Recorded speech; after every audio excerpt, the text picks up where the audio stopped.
Hello YouTube, this is Karacakes bringing you another PGA Tour 2K23. It's time for your weekly challenge circuit walkthrough for TGC Tours.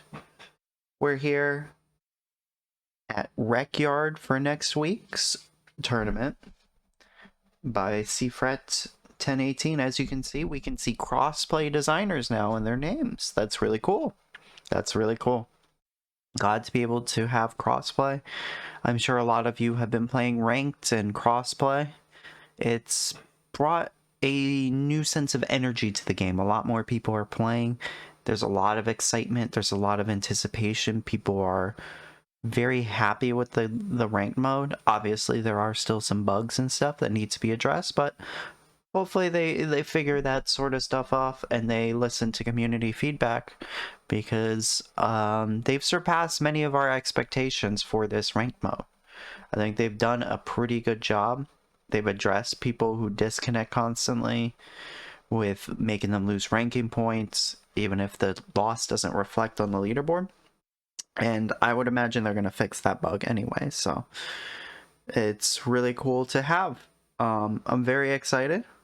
So, yeah, this is looking like a new dawn for 2K, which they needed to with the new EA Golf coming out. So, it's been a very fun week. I'm off of 2 straight top 5 finishes in TGC Platinum. I'm very happy with myself. Obviously, still a little short of competing for wins, but we're getting up there. So, I'm very happy with that. So that'll do it for the little introduction. We're here for the Bushwood Open. The designer name on the TGC forums is Frederick. So, from what it was described to me is that it's a very interesting course. There's a lot of really tough par 4s that just be happy you get par, accept the fact that you get par. But there are easy scoreable par 5s as well mixed in. So I am very, very, very intrigued. So let's look at the conditions. So the default conditions are firm, and fast, quite fast. That's probably in the 160s. There are no 160s green speed scheduled though. The fastest you will get is fast default. Is not the default, fast, the in-game fast. So 155 greens in rounds 1 and 3, and in rounds 2 and 4 you get moderate green speed. So this isn't too terrifying. The different pin sets or the different tee sets, white and black tees, are at the same exact distance, so the difference will be in angles on certain holes. Some holes might be shorter, some holes might be longer.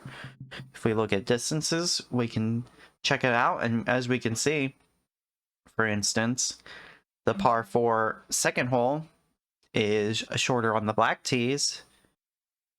And on the black tees, it's also shorter on the par 4, the par 3 fourth hole, which has 50 yards less different distance on that hole But to make up for that, there are some longer holes. For instance, the white has a drivable par 4 at 334 yards on hole 7, yet it's not quite drivable with the black tees at 378. So there is some trade-off in certain rounds. There's a par 3 that is 122 yards apparently on the white tees. The 10th hole, 122, but 218 on the black. So I am very interested to see where they've put these holes and pin locations, because it'll make those holes very challenging, or perhaps just as difficult whether they are short or long. So let's get into it. We're going to look at the conditions. We're starting at the black tees, pin 1. Low winds from the northwest, so we're easing into it, but the greens are a little harder. We get firm, and fast, so not the easiest conditions, even though you have low winds. I guess that's the reason why it's good that there is low winds. There are actually 2 low wind rounds, and those will be the hardest rounds to deal with the greens. Whereas there are higher winds on the other 2 rounds where you play on the white tees, but the conditions are slightly easier. So let's get to it. And I hope you guys are enjoying ranked. Let me know how you feel about the game modes, ranked solo and ranked duos. And if you have been able to play crossplay with your friends, or if you've encountered more bugs because of the update, or maybe you think something is weird with the update, let me know. Sound off. We need to know. We need to give feedback to 2HB. So here we go. First one is a par 4, short par 4 with a pretty tough pin location, as you can see. It runs off on the left side over there, and there's a big slope in front and a slope behind the ball, behind the hole, that can run off the green. So this is not the easiest pin, but you get plenty of fairway to work with to make it easier, right? You should have a pitch shot or a lob wedge in. If you want lob wedge or sand wedge in full shots, you want to aim more on this over here, because if you end up here, this will be about 120, which is good lob wedge or sand wedge distance, maybe even gap wedge. If you have a super long gap wedge, it'll be back uphill.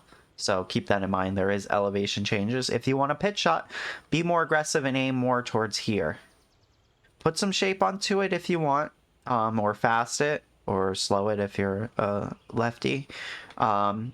If you wanted to stop more in the middle of the fairway rather than run out towards the bunker and rough back there. But make sure you have the distance to clear this, okay? Ooh, a super fast. It's going to cost us here. You're about to see the struggle of fasting. So I probably should have taken a practice swing, because talking and then going into your shots is always difficult. But we'll do our best here. We have a severe lie. Very severe. So I just want to, when you're in the rough, you're kind of looking at more general spots where you want to land, right? So let's pull out a pitch shot, right? So the odds are you're not going to be able to stop the ball as easily, and it's going to land short of the hole, and so it's going to run out. So you need to look where you're going to end up. If you have a lie range that you might end up hitting right here, and the lie range could be from here to somewhere around here, you definitely want to be on the right side more, because if you're on the left side and then you hit it here and it's short, it's just going to run off the green. And then do you want this chip? It might even run off really far down here into the collection area. Not into the rough, obviously, but into the collection area. So when you're aiming these kinds of shots, you need to pay attention a lot to where you want to end up landing on the green and then running out. So much better tempo here. And did we get it to stop? No, see? And that's the issue. That's why you can't end up in those positions. I aimed really far and still ended up getting to the left. So I needed to aim even like 4 more yards. I thought I was over aiming. So goes to show you, even I can trip up right there. I aimed really far, so I'm not dissatisfied with how that ended up. It's really hard to generate spin out of the rough as well, so we'll just take it. We'll go up and down for par, and that's something you will have to accept on this course, unlike other CC courses, is that if you end up in the shit, it's going to be extremely hard to score on a course like this with tighter greens and a lot of runoff. And as you can see right here, another short par 4 in which there is a lot of runoff to the right, and in front of the green, it's going to roll out a lot. Like, there is not, you need precision. So make sure you're in the fairway in some manner. Either take your 3-wood, de-loft your driver, partial the driver, you know, just end up somewhere in this area, and then take your wedge and stick it close. So I'll de-loft it here, show you what that looks like.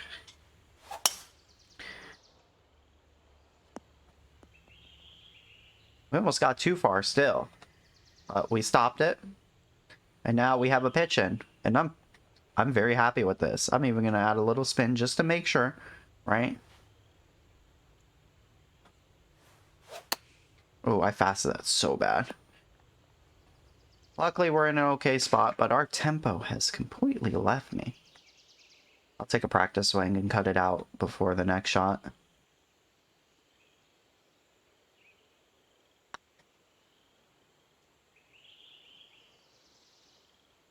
But we make a very nice putt.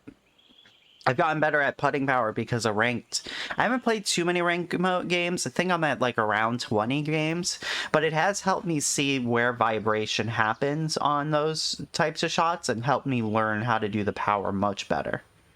So as you can see on this par, I'll just give you a demonstration of this par 4. You can tell the difference between the two tee boxes. You have one here and you have one 20 yards closer, so you'll have a better a shot on the white tees here, get it closer to the hole, whereas here you have a pretty long par 4. Now this looks like to be a more friendly green, but again, you have slope in front and runoff behind, so have to be careful when you're making those approaches.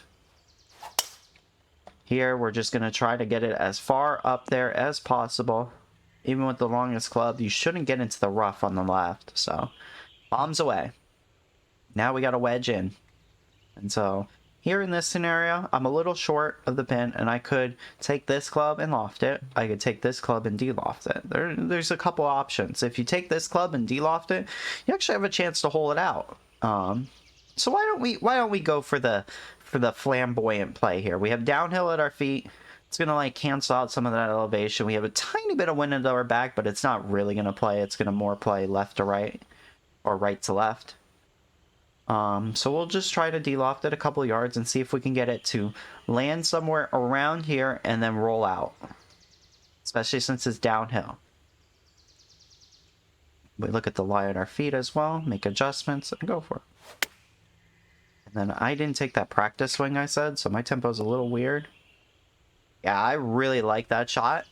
If I perfect that, that is online for a, like, close to a hole out. I don't know if it's going to hole out or not, but it's at least, like, gives it a chance. So, slow kind of killed us there, but as you can see, that's that feeling in play. You have to make the decision when to de-loft, because de-loft wants to bounce further and will roll out more. So, are you using a wedge? In which case you have to think about how much forward spin you're effectively putting on the ball. Do you want to play for that? For instance, on here, I could de-loft this. I could very easily get here with the de-loft on a pitching wedge. However, the lower trajectory means that it's going to land here and it's going to bounce forward like 4, 5, maybe even 6 yards and then roll out past the hole.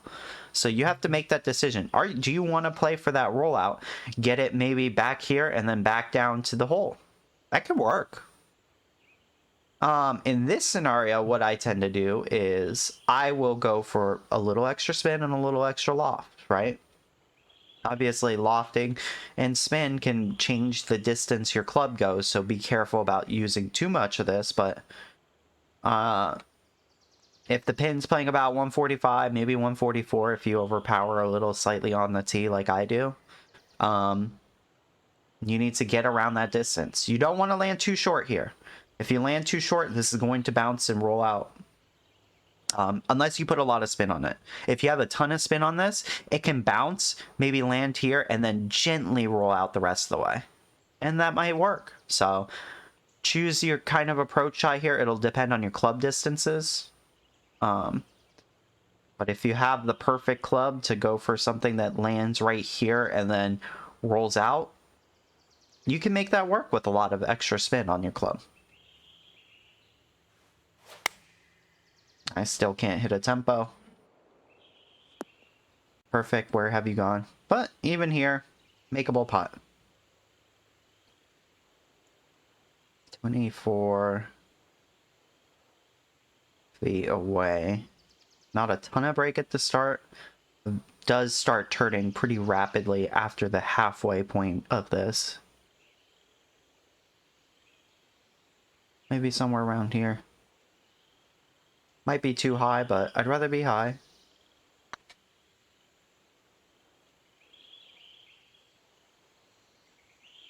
Oh, just grabs the bottom of the cup and gets in there. Beautiful. I have gotten a lot better at putting recently, but still some left to be desired in platinum. I missed 3 putts or 4 put. I missed 4 putts this week within 10 feet, which is unacceptable for a putt player. They were all yellow, orange grids to the hole, but I need to improve still. All right, 403 again, a bit of a bowl shape here. So you have a little margin for error on this hole. But again, judge your distances. If you don't like pitch shots, make sure you lay back towards here. Maybe use the 3-wood with some shape from right to left to get it to stick somewhere in this area. And then have an approach shot that is a full wedge in or a 9-iron. But if you don't mind pitching, you can kind of just send it up here and get it up there. No, and I take my practice swings, but I get lucky. I took my practice swings and then super fasted it. I'm very sad about that. Alright, but we made it. So, again, we have a severe lie at our feet. Play for the lie. Play for any pushes or pulls you have.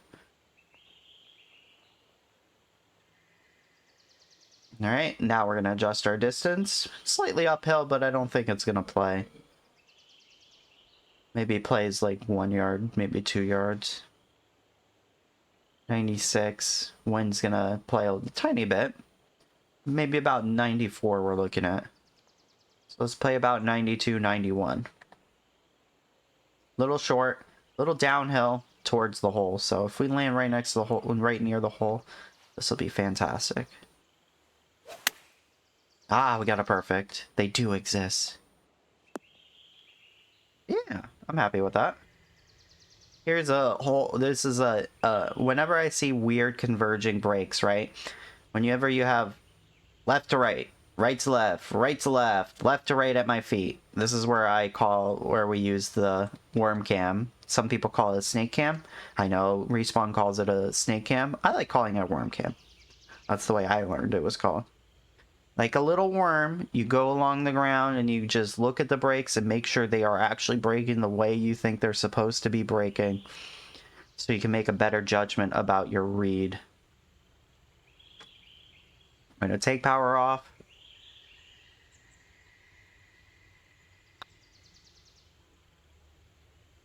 Boy, does that look center of the cup. You love to see it. All right, another shorter par 4. On a pretty tough pin location, right? Because you have a big yellow sloping away from the hole in front, and then some runoff past the hole. But this is definitely not the worst offender of all the courses. But as you can see, we're going downhill into uphill. And so you're going to have elevation to contend with when you're making your judgment on the shot. If you want a full wedge, again, lay up more back here. Land it more back here, and then you'll have like 100 to 120 somewhere up here. But it is elevated uphill. I don't mind the wedges. I don't mind the pitches, so we're going to send it. Oh, where are these super fast coming from? Let's hope it doesn't go in the rough. Luckily, it is uphill. So killed the ball before it got to the rough, but that was scary, wasn't it? Alright, uphill. I'm going to say this is probably about playing like 99 when you consider wind, math, and everything. Elevation. So we're going to loft this slightly.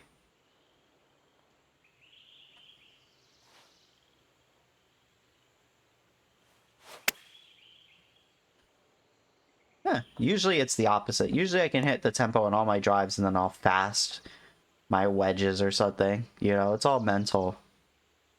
Oftentimes with that, when you're making your shots. So today my brain has decided, we're gonna make sure we're not fast, or we're not gonna be fast on any approaches. We're gonna be fast on all of our drives. I don't know. The brain works in mysterious ways. So here, you can overpower and go for this green if you are playing aggressively. With an overpower. If you add spin to your club, you also gain distance, but you lose rollout. So I would suggest not doing it in this scenario. I would just send, if you're going to be aggressive and you're going to overpower, go for it just straight up and just let it go. You can reach here. 368 down 23, so it's effectively playing like 360, 361. And then if you overpower, you're probably adding anywhere between 5 and 20 yards, depending on how much you can overpower. You can get up to 30 yards if you get that 110. But let's say you get a 105, right? That's 303 times 1% is 3.03. 3 times 5 is 15. So 15 extra yards. Plus 7, 22 extra yards. It's like, so now you're down to like a 338 pin. And if this bounces and rolls out, you might just get it there. I think you're going to need a 108 or 109 to get it there, but that's kind of what I would say. But if you're just going to play this safe, there are a couple options. Like, you can bail out to here. If you're scared of this water, bail out to there. Even bailing out to the bunker is probably not going to be the worst case scenario, right? You'll have a pitch shot from the bunker. However, this is a front pin. It's going to be tough to stick the landing and get it to stop. Because either you need to land it short and there's a risk it doesn't get up, or you need to put full spin and there's a more higher chance of missing your tempo or swing plane. Or it just doesn't spin at all anyways because you get a low lie percentage because there's runoff past the hole. So you need to make the decision for yourself. Do you feel comfortable bombing this? Do you feel comfortable going over here? Do you feel comfortable playing in the sand? Or just play back here?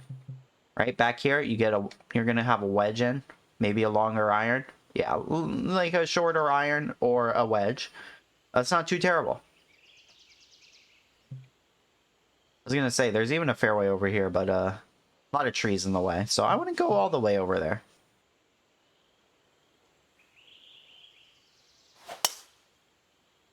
We had a slight slow, but again, it's downhill elevation, so I knew I was gonna cover a lot of this ground, and I ended up in a very good place. Here, I'm gonna put just a tiny bit of loft to lose some distance. Lofting, especially at the higher, so if you loft a 4-yard chip, you can only loft it to about 3 yards.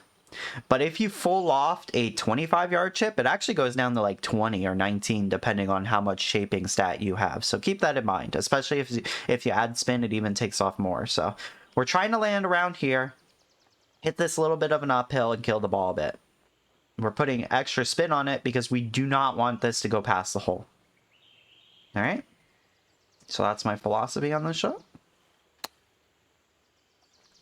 Ooh, still got far. Still got far, unfortunately. So I need to take a little more off. The fast did add some distance, right? So that's unfortunate, but I think I need a little bit more, and I just need to make sure I don't hit it too hard. Perfect. So that was a long explanation just to show you, like, me making the mistake, but then saving the birdie anyway. So as long as you add some spin, it won't roll too far. All right, shorter par 4 again, not on the super short side, but this one you won't need to manipulate distance. You're just sending it, bombing it. Let's see how far you get. Maybe if you have the longest distance driver like I do, maybe if you don't want to get too close, like, and you don't want to leave yourself a pitching wedge pitch, you know, control your distance a little bit more, but I'm fine with the pitching wedge pitch if I need to. 103. 92, downhill and downwind slightly. We're probably going to add like 3 yards here. 90, 89, so I'm going to need a lot of loft here. Maybe we're going to put some forward spin just to make sure it doesn't roll down the hill afterwards. Pass again. As you can see, we've had a lot of pass today, but we are surviving.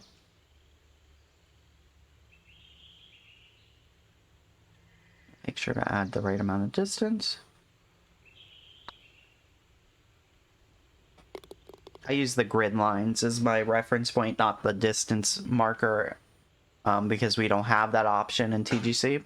I used to use the grid marks, so I know if I'm 2 inches up the hill or two inches up the hill, I go to this marker. If I'm 3 inches, I go to this line. If I'm 4 inches, I want to go this far. I have a good feel for that. On the longer ones, I just tend to add like 3 to 6 yards, depending on how fast the greens are. If they're slow greens, like 1/17s, I don't add any distance ever.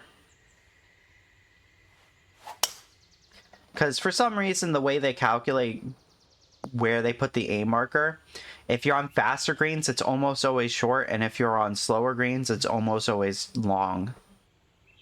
It's only around like medium, moderate green speeds where the marker is going to be pretty accurate. All right, we get a par 5 with water on your left, and this is going to test your bravery. How brave do you want to be? You have big, heavy fairway lie that wants to make you aim over the water, right? It's pushing you out here. And then if you fast it, it's probably in the water. So what do you want to do here? You can aim more middle of the green and play it safer. You can lay up if you just want to chip it over or pitch it over or flop it over from over here. You know, I'm aggressive. I'm a platinum player, right? I'm aggressive. I'm greedy. So we're going to loft it because the wind isn't playing too much and we need to lose distance.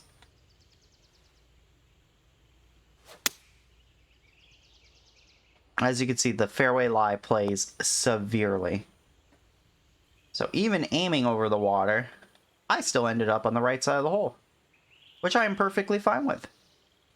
So here, 22, again, like, pretend the aim marker doesn't exist. Generally, for a 155 green, 20 feet, I want to aim for this part of the aim box marker, and I can look at my feet where exactly I am to kind of judge how far up I want to go.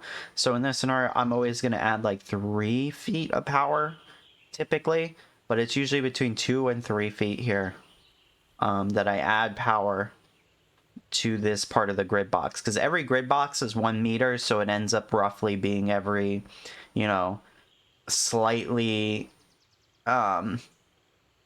this is slightly more than 3 feet, right? But so I use the grid markers, the grids as themselves to know like 3 feet, 6 feet, roughly 10 feet, you know, and I have a good sense of how far I need to go based on the the grid boxes. So I always add power, and then I try to hit 1% under the power or hit the power exactly. I don't like to go over because on PlayStation, if you go over the power, it's always 2% over. I don't make the rules, that's just how they are. So there we go. We hit it 1% under. Bang. Man, this is going to be a long video. I'm sorry for doing another long video where I over-explain everything, but it does help people. Par 3s. Long par 3s with big red slopes in front of them and a big slope over here. These are always extremely tough. This is a very strong par 3 for a CC player. As you can see, it's not easy. Is this the hole with the 122 yard grid box? Yep. So if you're on the white tees, you have a much shorter par 3. But as you can see, even from this angle, the green is going to be difficult. Lots of slopes, a lot of tough places to play the ball. So even on the white tees, it's going to be a difficult shot. And for me, I don't have quite the distance to get up here. I think in the end this lands like here, and there's a 50-50 chance it goes up or stays here or goes down. I'm going to add some spin. Spin makes it play slightly more in the wind, but generally like you can kind of overpower that on your longer clubs. So keep that in mind. And we're just going to pray it gets up there. So perfect. We added distance with our spin. We have a 101 as well. And my God, did we hit a good shot. Still, a lot of meat left on this bone. But there are going to be no easy putts unless you land right next to the hole and stick it there. This is definitely a good hole to practice in practice. So in this scenario, I see that it's downhill at the hole. So I'm much less likely to add a power. I'm going to add a little bit. But here I'm playing it a little more careful. So I'm going to play a little more break as well because I'm playing more careful. Feel out the vibration. Don't overhit it. Just dies. Just dies. Beautiful, beautiful attempt. Tough par 3. I would probably rather be on the left side of the pin than the right side of the pin, but I wanted to make sure I got up there, so definitely something you should practice if you're going to practice your rounds at a time. Here, I'm going to lay up a little bit. I don't want to get it to the rough, so that's my main goal here. A little slow, but I got a good power for it. That's what I wanted the power-wise, 90%-ish. And then just get it up here. Uphill, but a downhill lie and downwind, so we're going to land a little short of it. Just be careful not to land too short, or else there's a risk that it just stays down here, or even worse, comes down to somewhere around here and you have a pretty tough break-in putt. So try to get it close, but obviously if you play careful, I don't blame you. Yeah. I like this line. Lie on my feet is really taking it to the right as well, so gonna aim quite aggressively over to the left because of my shank and everything. As you can see, I ended up short, but in a good spot. Makeable putt from here. So we look at our marker. This is the aim marker I would use for 2 inches up the hill, where the default power is. So that tells you, on these faster greens, it tends to pick really bad power. So keep that in mind. So I would always add quite a lot of power to this.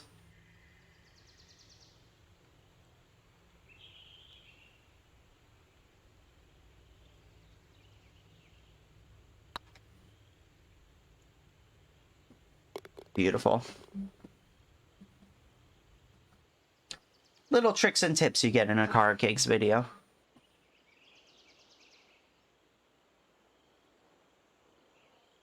Rio 3. Big little valley, right? You're just gonna have to believe, okay? There is no getting around it. You just kind of have to send it. And if you slow or fast it, there's a chance that it hits off of these slopes and kicks you into the fairway. So try to aim for a spot in which a slow or fast might still be good for you. Especially if you're on Xbox, you have very specific slows and fasts. You kind of know how far your fast goes. So if you find that sweet spot and then aim to be perfect or fast, like if you were here and then you fast it and it ends up like here, that might be the best, right? If so you got to know like how fast you tend to hit it or how slow you tend to hit it. But you're just going to have to go for this because going back here is surrendering. You're basically saying I'm taking a birdie. Whereas if you're in the rough, you're going to be like, okay, I'm going to take a birdie. So whether you're in the rough or you lay up really far back, you're going to take a birdie. And in this scenario, I have enough distance to clear it mostly unless I get a really bad tempo. So we don't even need to worry about it too much. She says as in she then hits that very fast. Got very lucky. Got very lucky. As you can see, it does bounce out most of the time. It's a terrible tempo. I'm very ashamed of that. Alright, this is going to be a tough shot for me. I have to fold off this hybrid. Big slope, wind.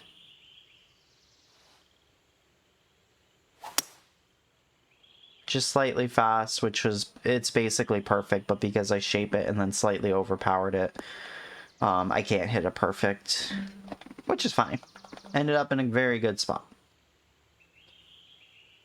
Downhill, always tend to take off power on downhill putts unless there's unless it turns more uphill past the hole, in which case you can be more aggressive, or if you're short enough and you're just like, I'm gonna blast this ball.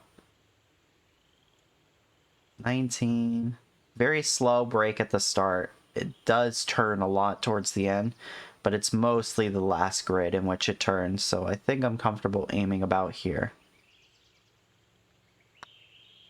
Got the power.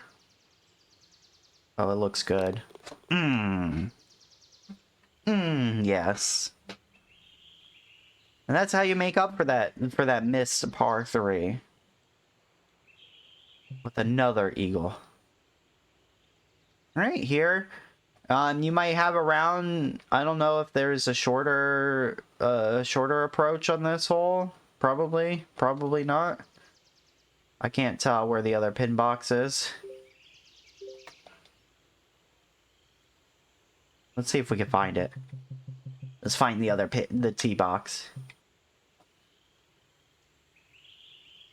Is it behind us? Is this an even longer hole on the white tees? No. I wonder where the tee box is.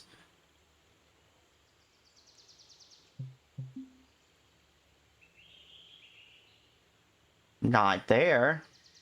Now I'm going on an adventure. Instead of showing you guys the course. I'm evil, aren't I? Just skip ahead like 30 seconds until I find this tee box. Maybe it's the same tee box for both of them.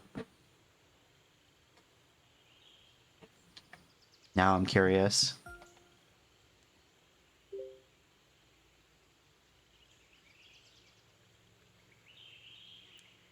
So it's closer, somewhere closer.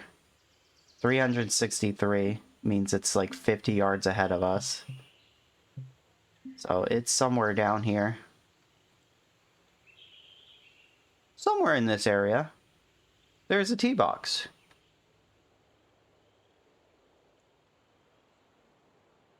Maybe it's all the way over to the left over here, like somewhere crazy. It might very well be somewhere like crazy. But we'll get going. So this might be drivable in certain places. We're just gonna send it up into the fairway. A little bit of shape to hold it a little bit easier. Get it out here. Beautiful. Gonna do the rare case of de-lofting the wind a little bit to kill it. Kill the wind. And get it up there.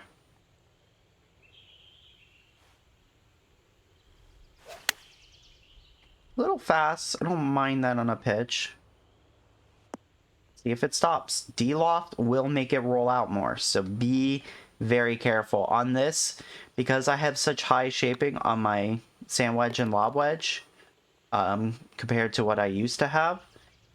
You can de-loft and get like a tiny bit of distance on my sand wedge pitch, but it is risky to de-loft because it rolls out much more. Alright. We're back to extreme par 3s. They are very difficult par 3s and par 4s on this course, as you've seen. Fairly straightforward par 5s, but these par 3s and par 4s are... Woof! Woof! Obviously, your best play is to land it right here. Right here, where it'll bounce, it'll check up, and it'll roll out very slightly, and land right here. I'm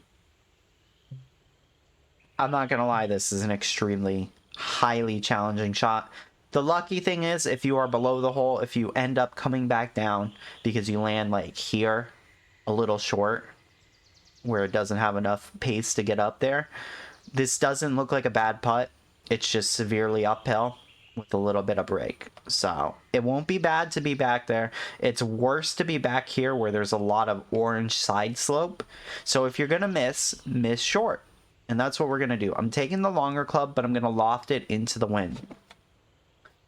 I'm gonna assume this is playing about 182, 186, 188 maybe, like 187, 188. So I need to make sure I loft it quite significantly.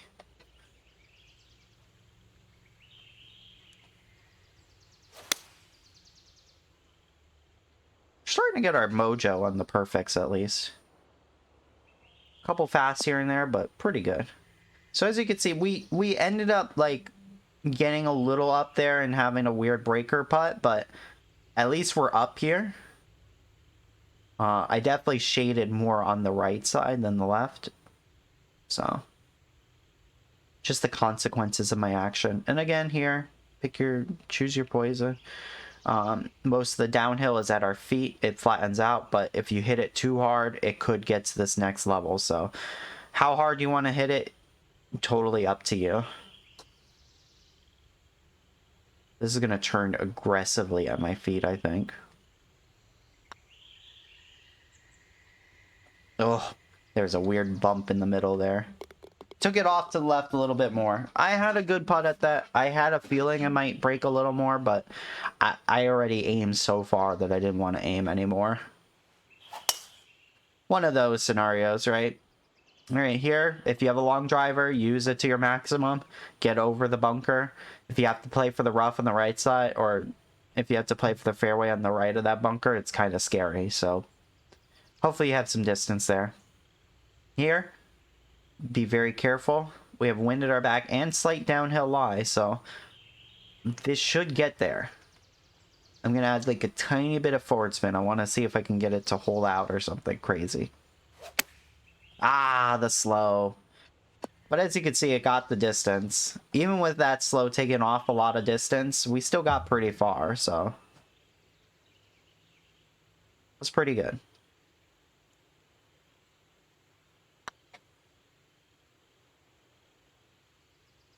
Center cup. These greens mostly break true, which is really a very nice change to what I've had to deal with on Platinum recently.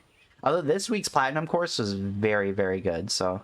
Or in the case of you watching this video, last week's Platinum course was very, very good on the greens. So here, alright. Let's discuss your options. If you have wind at your back, no, I wouldn't suggest going over here. You're just going to have to play out here. You're going to probably have to shape it or hit it into one of these hills that bounce it to the right. Don't be over here because obviously you can see it kicks it off to the right. So what we're going to do is put some shape onto this ball. Aim left because the shape is going to bring it back to the right just a little bit more. You know, look at the wind, figure it out, and try to get it down this fairway. You can play it short as well so that you make sure you don't hit into the rough on the right or the left.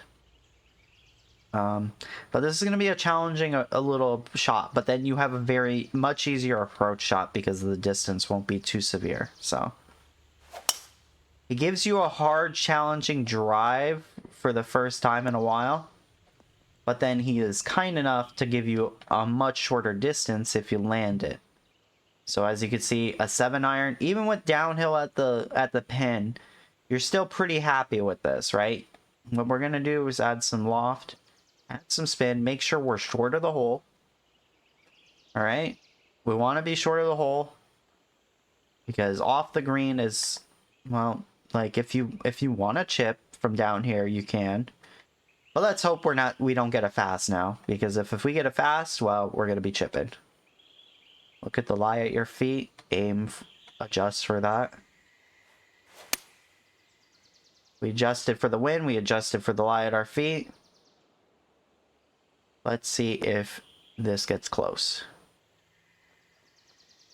I think that qualifies as getting close. As you can see, we needed to make sure we landed short. There's a lot of downhill. So spin and loft are your friend there. Get it to stop. All right. Another long par 3. These are devastating this round, huh? These black tees have the tougher par 3s, it seems. So, again, this time you might need to put right to left shape. So you can go directly at it. The issue is obviously like getting the exact distance right, getting it to stick like somewhere around here, trickle up, and then trickle down and to the right.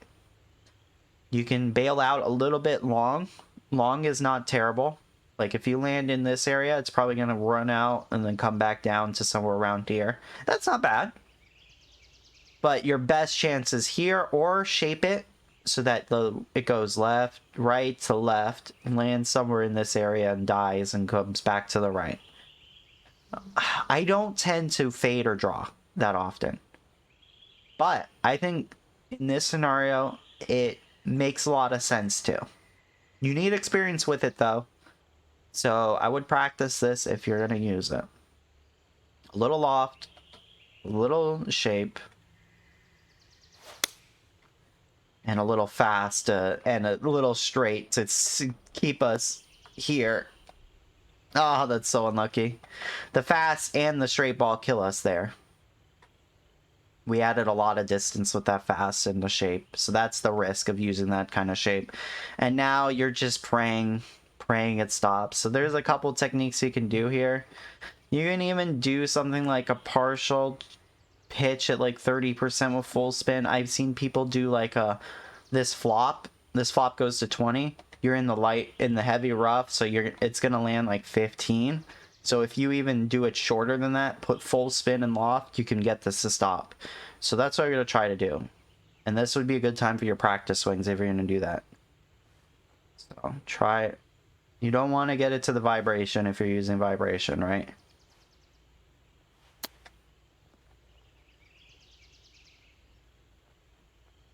Even that got too far. And the issue is I hit it into the orange part of the slope. So we didn't have a chance to...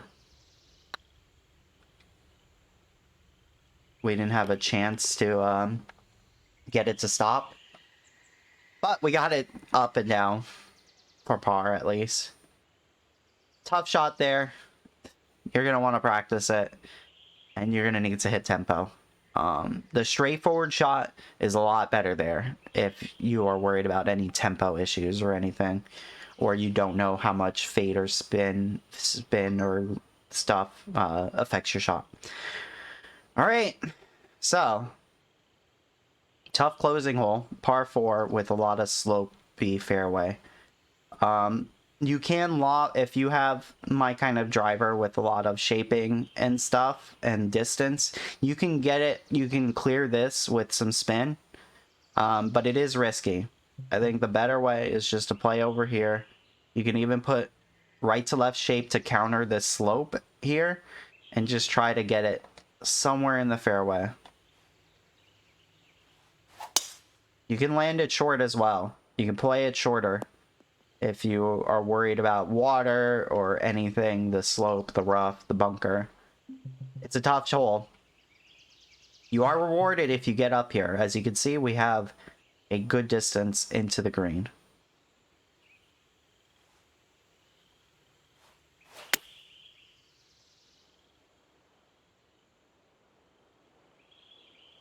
And boy, was that a good distance dialed up into that club. Good amount of loft.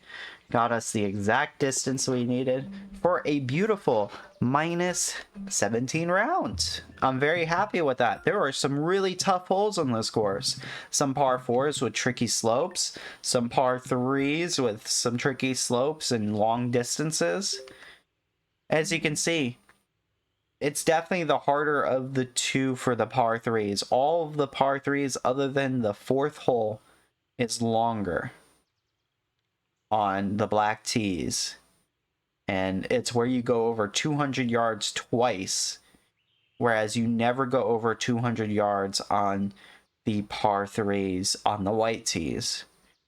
To counterbalance that though, you have very approachable par 5s as you saw in this round. And if you look at this card, each one is shorter on the par 5s pretty significantly, except for the hole 12 one, and there isn't much of a difference in distance on that one. So, how aggressive are you? How brave are you on those par 3s? And how accurate are you on the par 5s to make the most of the eagle opportunities? In which there are a good amount of eagle opportunities. We nailed all of the par 5s for eagle. That's where you can score. And there are going to be some drivable par 4s depending on the round too, and the wind. So you have a lot of opportunities to score on this course. It's going to be a little easier than last week unless you're in the rough. And it is a little easier to get into the rough in the sand because the greens or the fairways are slightly more narrow than last week. So good luck out there. It's not the easiest week, But it's a pretty fun week. I like this course. This is a marvelously sculpted course. The greens were fantastic to play on. There's a lot of challenge, a lot of tiering. I really enjoyed my time on Frederick's Rec-Yard. Good luck in TGC this week for the Bushwood Open. Have fun out there and do your best. Good luck, have fun, and I hope you're enjoying the new 2K update. Peace out. Love you guys. See you next week for another TGC Tours Challenge Circuit Guide. Visit my Twitter, twitter.com/karacakes. Visit the Twitch, twitch.tv/karacakes. And I'll see you next week.